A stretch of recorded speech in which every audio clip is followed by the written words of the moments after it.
30 days 30 best numerical series और आज है डे 3 और आज हम कर रहे हैं सर्कुलर मोशन का ये क्वेश्चन। इस क्वेश्चन में बोल रहे हैं कि एक स्मूथ हॉरिजॉन्टल टेबल है जो सर्कल में मूव कर रहा है और इस टेबल के ऊपर एक पुली मास सिस्टम रखा हुआ है जिसमें मास m1m है और मास m2 2m है। हमको क्या बताना है, इस पोजीशन पे इस मास m1 m2 के टेंशन एंड एक्सीलरेशन क्या है। तो सबसे पहले हम इसी पोजीशन में ये जो सिस्टम रखा हुआ है इसका फ्री बॉडी डायग्राम बनाते हैं। हमको पता है कि सिस्टम ओमेगा वेलोसिटी से एंगुलर वेलोसिटी से सर्कल में मूव कर रहा है। तो ऑफ कोर्स अगर हम इस फ्रेम ऑफ रेफरेंस से देखें, इस टेबल के ऊपर बैठ के देखें, तो हमको क्या फील होगा, हमको फील होगा कि जो मास m है वो ऊपर की तरफ जा रहा होगा और मास 2m भारी है इसलिए वो नीचे की तरफ जा रहा होगा, right. So let's suppose we are taking their acceleration a relative and यहाँ पर भी इनका जो एक्सेलरेशन होगा a रिलेटिव होगा।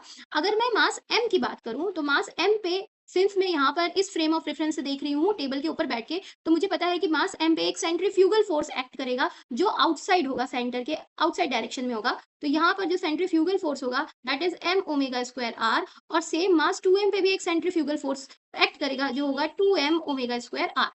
और टेंशन हमें पता है कि अपवर्ड डायरेक्शन में एक्ट करता है। तो अब हम यहाँ से सबसे पहले फ्री बॉडी डायग्राम बनाते हैं m1 का। सो let's suppose free body diagram of m।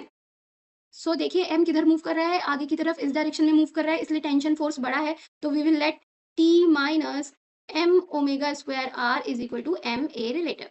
This is equation number 1।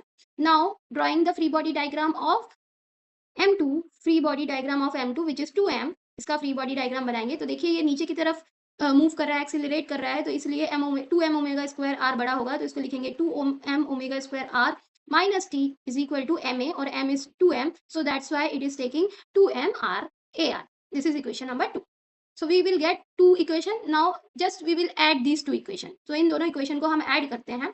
So what we will have अगर हम इन दोनों को ऐड करते हैं तो t and t will cancel to each other and we will have 2m omega square r minus m omega square r, so it will become m omega square r और right side पे हमको मिलेगा m plus 2m, this is 3m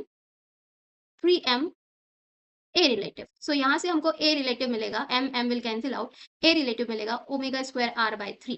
this is हमारा acceleration जो हमसे पूछा गया था। अब हमसे टेंशन पूछा है तो हम इक्वेशन नंबर 1 में, इक्वेशन नंबर 1 ये जो हमारे पास है इसमें हम एक्सीलरेशन की वैल्यू रखते हैं। तो इक्वेशन नंबर 1 में हम एक्सीलरेशन की वैल्यू रखते हैं। इक्वेशन नंबर 1 थी t minus m omega square r is equal to m a relative. So a relative की वैल्यू होगी omega square r by 3। So we will solve this will become m omega square r by 3 plus m omega square r. So it will become 4m omega square r by 3. This is the value of tension on both sides of the string. So I hope you will get this answer. Thank you for watching.